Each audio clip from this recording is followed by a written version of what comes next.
Greetings. This is the third edition now of How Long with Spot. Um, we wanted to continue today with some things we missed last time about fascism, most particularly the concept of imperium, which we didn't cover at all. Um, the term fascism actually comes from the concept of imperium, which comes from ancient Rome. Now, to understand this concept, it's necessary to go into the history of Rome. And part of the reason it's important to study history is much less about what we do is what we decide to do than we think. I mean, this has been confirmed by people who study the brain, the human mind, society, and all like that.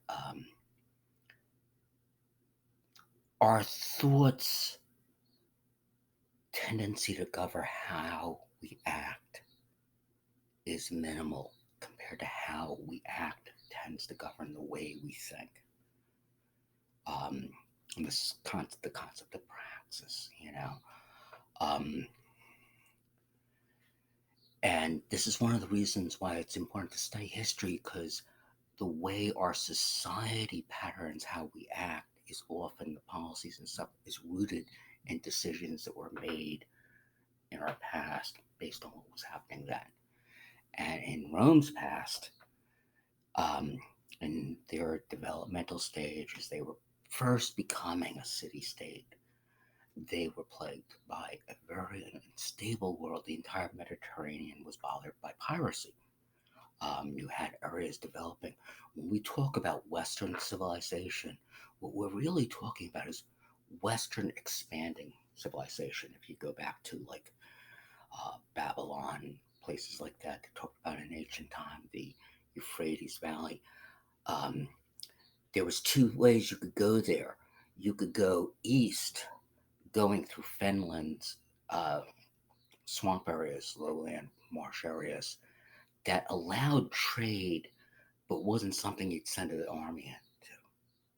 Or you could go west. So their trade was to the east, and this would go all the way into the Civil War when Lincoln was talking about the manifest destiny. He was talking about the trade routes that one time, that there's two ways to go there. You go east, and it was hard to go, and it was already controlled networks, or you could go west and go all the way around. This is why Columbus was financed by Spain to try to find a way to India.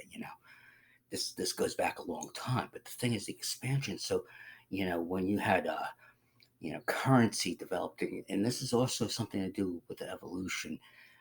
Evolutionary steps don't happen right in the heartland. They happen on the margins. And so the advances in Western civilization. So you had currency happening in places like Lydia, and then, Greece was there, and then, Rome was the Western civilization. No, it's actually Western moving civilization from the same meme of a form of state that the Roman Empire had a great deal to do with. And so they were on the edge there, and they were very much bothered by pirates. And, if you look at even the story of Julius Caesar, as a young man, he was kidnapped and held hostage by pirates that, you know, um, were ransoming him. And this whole thing about how he told the pirates he would come back and hunt them down. And that's exactly what he did. And that's, the beginning of his military career, this fighting of piracy and establishing law. And so the Romans, this is the thing, for all their aggression, they always thought of it as defensive, because they developed this pattern.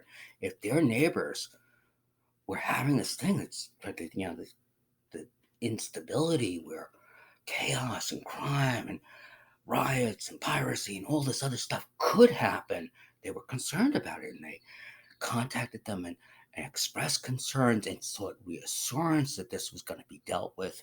And if they lost the faith in either their ability, the other government's ability or willingness to deal with the problem, well, then they sent someone in. and they sent them in with this right of imperium. They were imperators.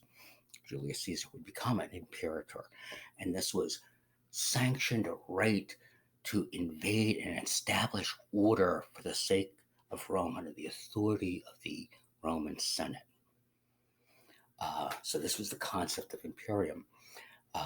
Now, in military rank structures, you see this, probably anyone who's ever worn a military or police or any kind of hierarchical uniform is somewhat familiar with the structure of the one bar, maybe it's gold, maybe it's silver, two bars, leaf, gold or silver, eagle, star.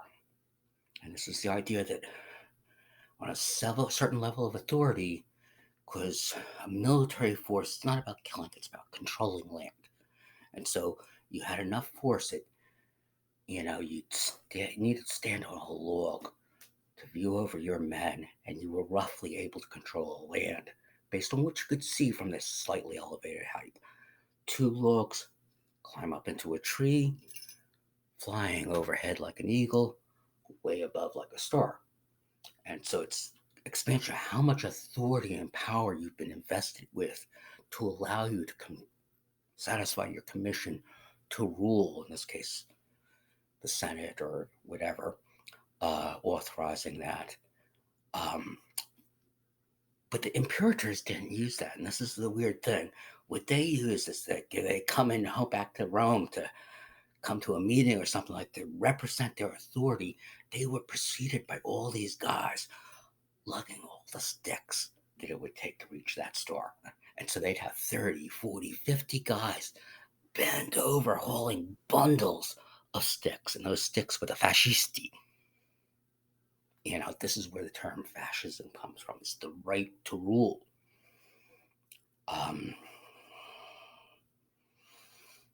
And it's an interesting thing, in Rome, during its heyday, when it was a republic with soldiers within that republic fighting who were citizens, they controlled this tremendous Pax Romana going from, Persia to Britain to North Africa up to Belarus with 250,000 men.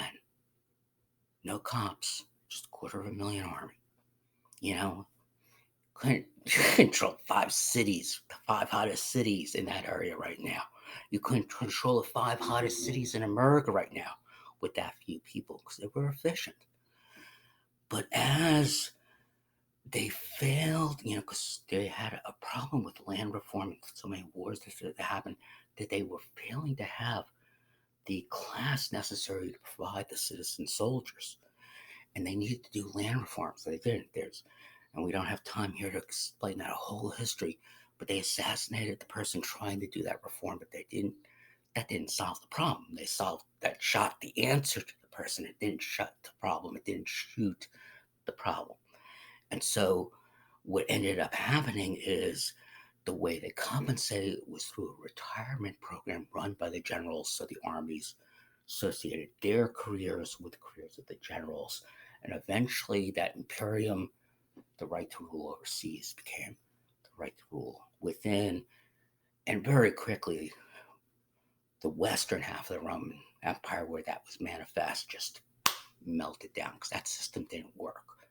But after World War II, and I just skipped over something that could have been done half an hour worth of talking about, but after World War I, you had Rome, the Italians, they fought on the winning side of World War I. They couldn't understand how come we're getting the short end of the stick here. And just like the Germans, they were winning despite, love the movie Wonder Woman, but DC really has the history wrong.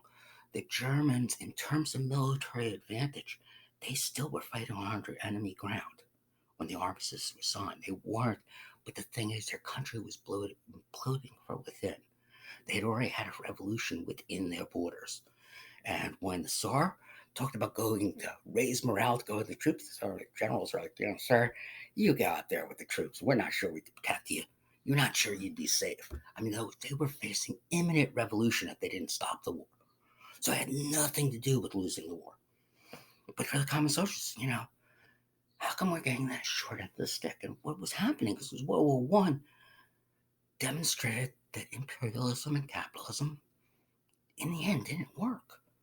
But it reset things. So we had World War II, and the same thing now. And the thing is that to a certain point, capitalism, privilege, and let me get a little back there. You know, we're talking there about what happened in Italy with Mussolini in there and that fascism. In Germany, they had the element of National Socialism. And so it was managing the economy, but not, in a Marxist socialism, it's the idea of managing the economy for a class that was an international class. This is dealing with a nation group, which, the capitalists of that group still have an advantage, but the workers of that group have an advantage over other people. And that's the kind of thing that Hitler was trying to establish within that. And it's important to understand that there's a specific reason why that's nation and not race, because it is ethnicity, but it's also culture, and it's also language, and it's also other factors. And therefore, that gives you a shift, because that allows you to make exceptions, which you can also take away. And it also allows you to question, like when they question, well, someone was proposing ideas that were anti what they believed in. Well, maybe you're a hidden gem. You know, by making it nation, it became flexible that way. And like I was saying before in the first part of this, um, that flexibility, they didn't revoke the Constitution. They want those things in place, and they want the ability to define whether or not those things apply. That's the nature of fascism, because it's not an ideology. Some of the early interpretations in fiction in our country called it a gangster government, because that's what it's about. It's about maintaining power for a group that defines itself, you know? And because of that, it doesn't have good faith. It doesn't have rule of law. It goes against all those things that can hold accountable those people who are just profiteering, just taking advantage, and just doing things for their own advancement. Um, and if anyone has any questions on that, that's fine to ask them. Um, Thank you, and remember to subscribe if you can, and have a good day. Oh, and like.